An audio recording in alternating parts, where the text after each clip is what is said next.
Hello, everybody, and welcome back to Tima Ballers podcast. I am very glad to be back on, and today I will be talking about Manchester United. We all know about the massive story about Ten Hag. Ten Hag in or Ten Hag out, the mainstream media, the pile-on, the pressure on him, the sack. What is going on? This is a big story, arguably one of the biggest stories in the past few months in football in the Premier League. So let's talk about it. Alright, Erik Ten Hag. Recently, Manchester United with a 3-0 win against Southampton, a 7-0 win against Barnsley in the Cup, and then a 0-0 draw against Crystal Palace at Selhurst Park last weekend. Manchester United currently sit in 11th place in the Premier League table with 7 points and a 0 goal difference. So we all know about how last season, right before the FA Cup, Erik Ten Hag was on the verge of being sacked. News were already coming out, rumours that he will be sacked after the FA Cup, much like Louis van Gaal. But what happened then? They beat Man City, the reigning champions, 2-1 in a very good performance in the final. And guess what? After a few weeks wait, Manchester United keep Ten Hag, and he is not sacked. So it's interesting because obviously they finished 8th place in the league last season. They had an embarrassing campaign in the Champions League where they finished last place in the group, being knocked out by Galatasaray and by Copenhagen. So a terrible season as far as the league is concerned, but on the other hand, a very strong performance in the FA Cup to make it 2 trophies in 2 years, thus handing a dilemma to Sir Jim Ratcliffe, the new owner. Do you keep Ten Hag? He's just won a trophy. Do you sack him because the league performance is a disaster? So let's explore this. Let's talk about the arguments for and against, because this podcast is about the football fan view.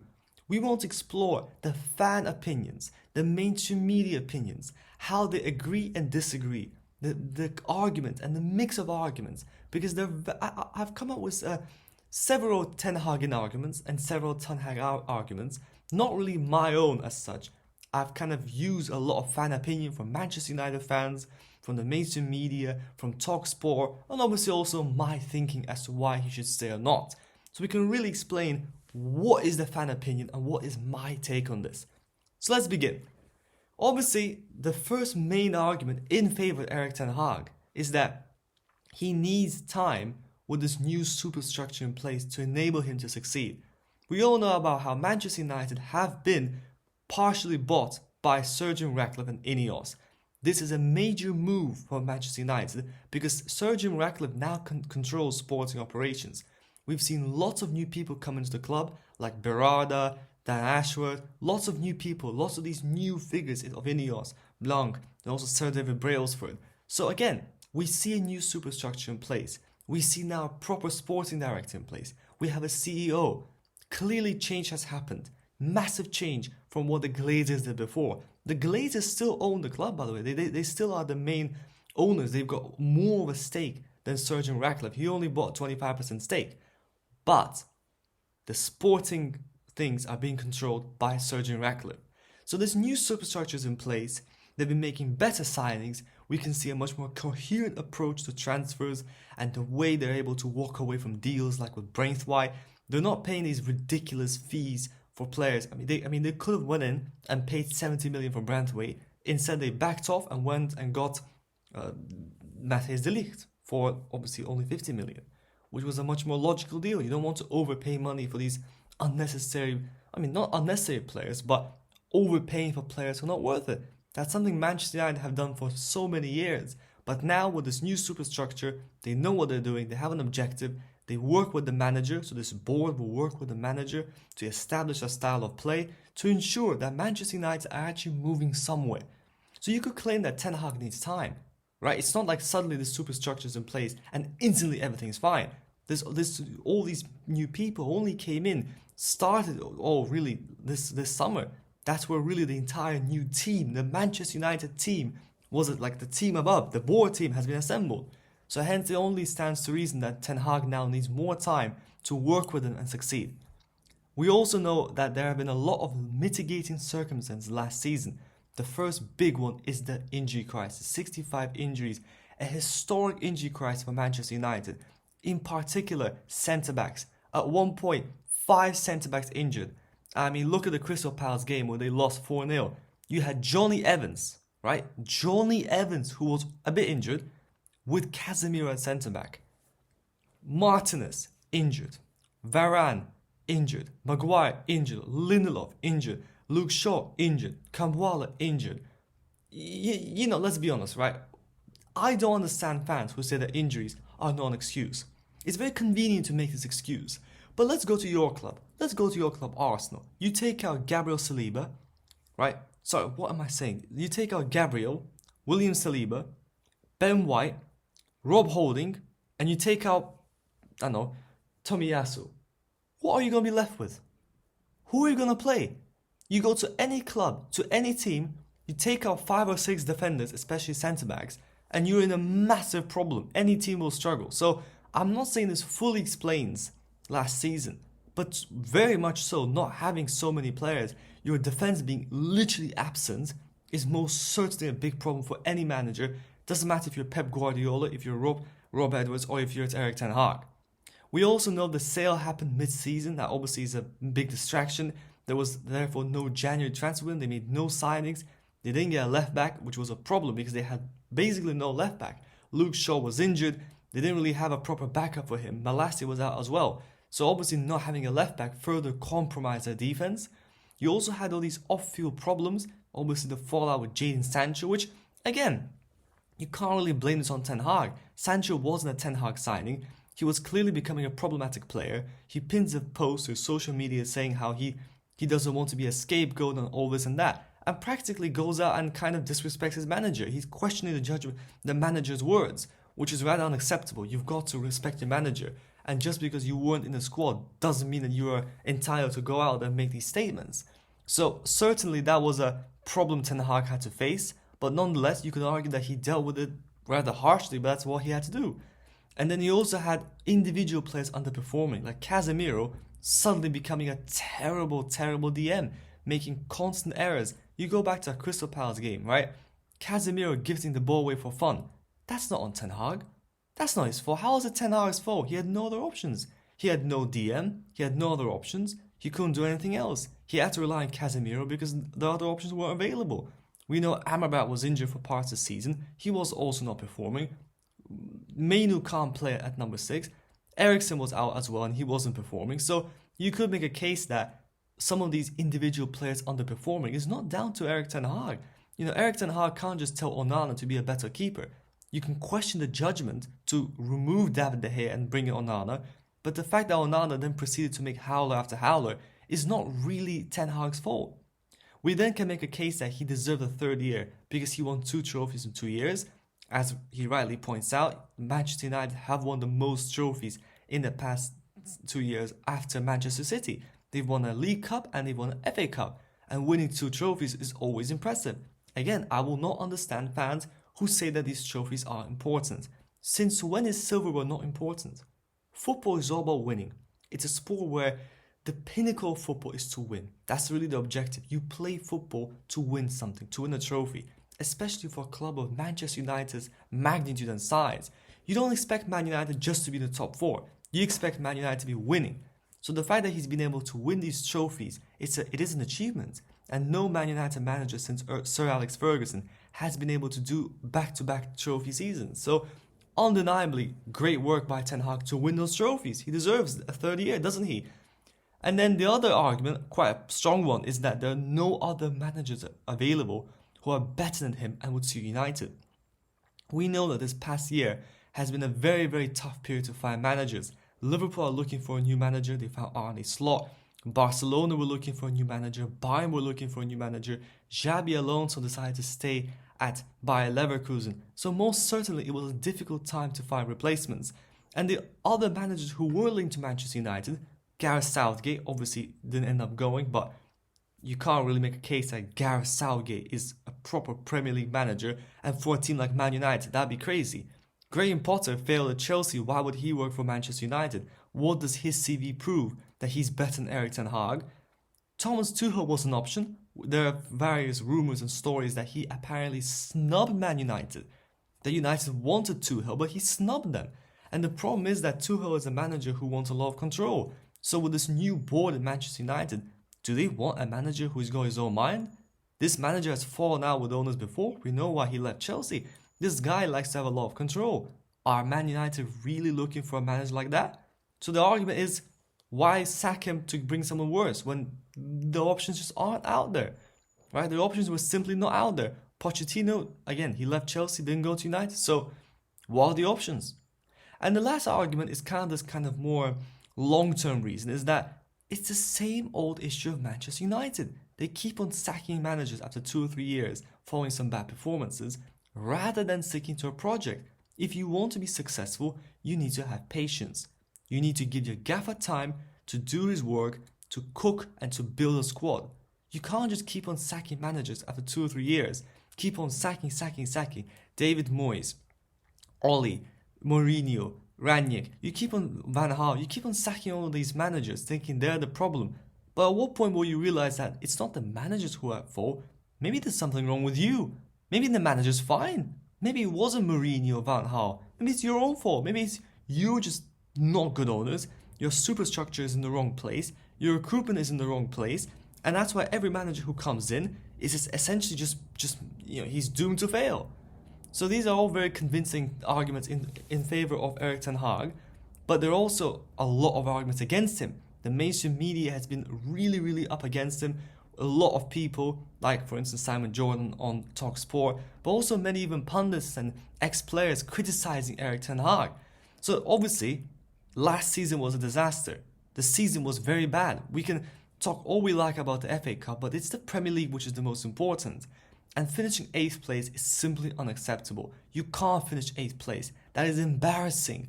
You can't even not have a positive goal difference. You can't have these embarrassing losses. Losing to Manchester City, home and away. Being beaten by the big sides. Being obliterated in the Champions League by a side like Copenhagen. Being beaten 4-0 at Selhurst Park. Being beaten 3-0 at home to Bournemouth. I mean, all these results are not just bad, they are embarrassing. It is truly embarrassing. And that's why that's a bad look for the manager. You can't be that embarrassing and then keep your job. And then we talk about the fact that it's not just last season, it's been kind of inconsistency throughout his entire period of Manchester United. Even in his first season where he finished 3rd and got a League Cup, we can always talk about the 7-0 loss to Liverpool, the 3-0 loss to Sevilla, the 4-0 loss to Brentford, the 6-3 loss to Man City. There is a common theme with Erik Ten Hag. He's very inconsistent. He does make mistakes, and Manchester United crumble away more than once under his watch. We can then go into a slightly more tactical perspective and talk about his tactical blunders and errors, which are clearly apparent. This manager strategically and tactically makes mistakes. The style of play is a clear criticism which has been thrown at Ten Hag. In these 2 and so years, he has not been able to get a style of play. And you could make a case that he has had the signings he wants. He got Onana, who was meant to be a ball-playing goalkeeper. He got Martinez. He got Anthony. Casemiro should have helped out. But in the end, there's no clear style of play. You could argue that now we're beginning to see something, Manchester United, more possession in recent games. De Ligt and Martinez playing higher up the pitch. So you are starting to see something. But nonetheless, it's nowhere near other teams who are clearly producing a style of play. One argument has been heard is that Arne Slot walks in, first game, clear style of play, possession-based football. Erik Ten Hag can't do it in 3 years. I would question that because obviously we know Arne Slot inherited a title-challenging, brilliant Liverpool side with Champions League and Premier League winners in it. So let's not confuse these two situations. But nonetheless, tactically there have been errors. We can also talk about the lineup decisions, right? Bizarre decision with the lineups. Constantly starting Rashford when he wasn't deserving it. For some reason, not starting your new signings. Please. Erik Ten Hag, explain why you did not start Agarthe against Crystal Palace. Why are your new signings not starting? You bring these new signings in and they don't start. He kept starting Maguire ahead of De Ligt. Why are you doing this, man? Xerxes, how long did it take Xerxes to have a proper appearance for him to properly start? It's these strange lineup decisions, but also substitutions. We all know during the Liverpool game when they lost 3-0 at home at Old Trafford, when he took up Garnacho, 75,000 United fans are booing you. That's not a good sign, man. If so many fans are booing your decision, you know your substitutions are a bit bizarre. And sometimes they're poorly timed, sometimes they're too late, doesn't make them at the right time. The substitutions against Crystal Palace clearly made the game go worse. They started to become their possession was a lot worse. Crystal Palace turned the tide around and began attacking. So you could certainly make a case that the substitutions aren't on point either. That Brighton game was a brilliant example. Tactically just making errors, keep on going to the game at the end when you should have probably settled for a draw, getting exposed, lose the game 2-1. Then the bizarre decisions to start Maguire, the other tactical decisions during the game, Garnacho for some reason being dropped to the bench. Again, why would you do that? He's clearly your best winger from last season, and now he's back on the bench. That doesn't make any sense, does it, at all? And you could also make a strong case that he's not the right personality to be Man United manager. He can't really handle the media. We saw that after the Liverpool game. You lose 3-0 to your rivals at home. It's 2 losses in 2. You've only won 1 game in your opening 3. And what you start talking about is, we've won 2 trophies in 2 years. It's the most after Manchester City, Bro, that's not at all relevant, right? You can praise yourself as much as you like. You can talk about those cups. Well done. Well done. Applaudissements. Well done. But that does not mean that you can't be a disaster in the league. You can do well in cups and then have a shambolic league season. So I don't understand the way he loses to Liverpool. And rather than coming out, showing some accountability and being, we got things wrong, we'll work better on it, this guy instantly jumps to defense. The players, lots of players getting a first full 90, excuse. We won 2 trophies in 2 years, excuse. What are you on about, man? You can't lose 3-0 to your arch rivals at home, have a terrible start to the season again, and then be like, yeah, excuses. This guy seems to instantly go defensive, and this is a recurring theme over the past years where he constantly makes these ridiculous announcements, ridiculous statements after games, rather than showing accountability and responsibility and trying to go forward. So obviously, strong arguments against Ten Hag. The media has been, again, lots of mainstream media criticism. Manchester United fans like Mark Goldbridge complaining that there's a pile on Ten Hag, to the point where the season hasn't started and TalkSport are already listing all his problems. The season hasn't started, not a single ball has been kicked, and already he's been criticised and people are saying he should be sacked, although not a single ball has been kicked. So most certainly we can make a case that the media are trying to make a story out of Manchester United. Manchester United being one of the biggest clubs in English football. I will always make the case that Liverpool are bigger, but Manchester United, we know what's happened. When you are under Sir Alex Ferguson and then you drop off to what you are now, people will be onto you. But there is a case where there's a lot of media pressure, too much on Ten Hag. Even the question in the press conferences, he's being pressured a lot. So certainly there is the media pressure. But overall, if I were to kind of make my take on this, given the arguments for and against, I would say that despite the shortcomings, it makes sense he got a third year. It didn't make sense to sack him after the final. There were no other alternatives, so that sacking made no sense. Most certainly being Ten Hag then made sense. But I think that thinking more broadly, I don't think he's the man to take Man United to a Premier League challenge. Because eventually Manchester United want to be challenging for the Premier League. They want to be in the Champions League, challenging for the Premier League title, being at the top again. That's the objective. I would assume that's what Sir Jim Ratcliffe wants. I don't think he took over Man United to just settle for top 4. No, I think he wants Man United to challenge. He said it himself. So I don't think Ten Hag is necessarily the guy. I think tactically he isn't that brilliant. I don't really see him as being the man. I think he's inconsistent. He makes mistakes. He isn't quite building something like Arteta. A lot of the signings seem to not be visionary signings. Casemiro, Eriksen, these don't come across to me like signings that really build a future project. So I would question that. I would really question that. He's definitely working with the youth. We see Kobbie Mainoo, Rasmus Højlund. These are the future young talents. Also, Toby Collier had a good game as well against Liverpool. So we can see what he's trying to do. We see glimpses of something for the future, Garnacho, Ahmad. So he can definitely try to do something. But as it stands, we don't see this vision of Manchester United going forward. You still got a lot of players who need to leave. You haven't really fully updated the squad. I mean, with all due respect, but Maguire, Lindelof, Casemiro, Eriksen, even Marcus Rashford is probably He's a great player, but as we know with Arteta and Aubameyang and Ozil, you need to sometimes move on these players and start afresh and build a new team. You've got to be like that, even with Liverpool and Philippe Coutinho. Sometimes you've got to be a bit ruthless, you've got to be able to move on players in time. So overall, I would say that it makes sense to keep him for now. Certainly if he starts losing more games, if the losses rack up to 5 or 6 or 7 by Christmas, he's in massive trouble. And he has to be.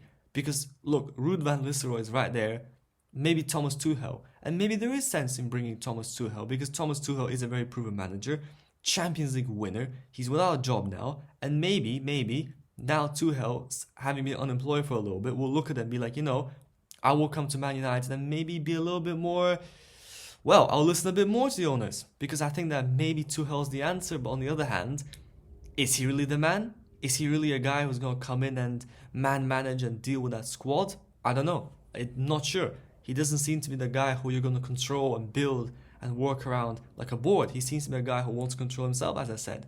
So I would argue that it is a difficult decision for Man United. And if they are to if they are to lose more, if they are to do poorly in the Europa League as well, I think there's more and more evidence against Ten Hag. So he certainly has, I'd say, quite a few more games, but a few more losses and I'd say he's on the brink. And by Christmas, he could be gone. But I'd keep him for now. So that's my conclusion on Man United. I hope you enjoyed this episode. There'll be more episodes in the future. I'll be making an episode about Liverpool. I want to talk more about Arsenal and Tottenham. I want to talk about Man City and Rodri being out with an ACL injury. There's so many things to talk about in football. Now is really the time. Title races, relegation battles, craziness, 115. A lot of very interesting things. I wish you all the best and have a great time. See you next time.